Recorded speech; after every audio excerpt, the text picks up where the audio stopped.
Aujourd'hui en France, je pense qu'il serait plus bénéfique en fait pour la société française de frontalement aborder un certain nombre de sujets liés à l'immigration quand il y a des problèmes et de ne pas faire une chasse aux sorcières justement et de ne pas criminaliser les personnes qui cherchent.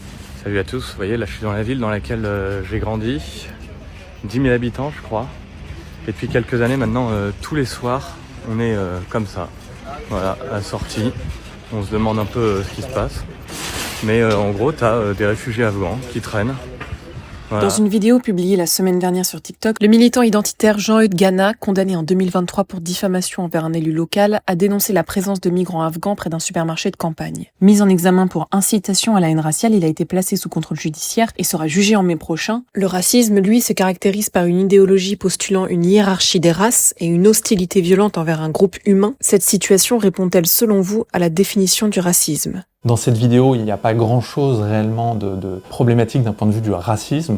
Il y a éventuellement une généralisation entre le fait d'être afghan et d'être taliban qui est mis en fait dans un sous-texte de la vidéo, mais qui n'est pas, on va dire, une véritable incitation à la haine raciale. Il était plus dans une critique de l'immigration ou de sa gestion par l'État français, critique en fait qui est autorisée aujourd'hui en France et qui n'est pas assimilée à du racisme. J'ai découvert ce personnage il y a quelques jours seulement et j'ai trouvé ça finalement assez injuste, quelle que soit d'ailleurs, encore une fois, la nature de cette personne qui a priori des positions plutôt radicales.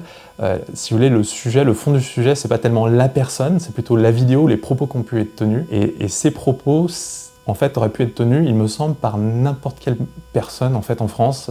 Monsieur Michu, Madame Michu aurait très bien pu en fait condamner la présence de personnes afghanes devant, je sais pas, un supermarché et peut-être des gens qui causent des troubles. En fait, c'est quelque chose dont on a le droit de parler en France et on a le droit d'en parler sans être assimilé à du racisme, à du fascisme. Donc ce procureur, en fait, aurait pu faire une procédure pour des millions de Français. Surtout, en fait, il y a des jurisprudences sur le sujet qui sont intéressantes et importantes. La Cour de cassation, en 2011, le 7 juin 2011 et le 7 juin 2017, rappelait en fait qu'on peut évoquer des questions d'intérêt public qui sont liées à l'immigration et que ce n'est pas forcément une incitation à la haine raciale. Et évidemment, c'est toujours une question d'interprétation, c'est au juge de déterminer s'il va y avoir une ligne franchie ou non. Dans une seconde vidéo publiée juste avant son placement en garde à vue, le militant a estimé que décrire le réel était interdit. Peut-on y voir ici une instrumentalisation politique ? Moi, j'observe aujourd'hui dans la société une tendance à la fois du pouvoir judiciaire, mais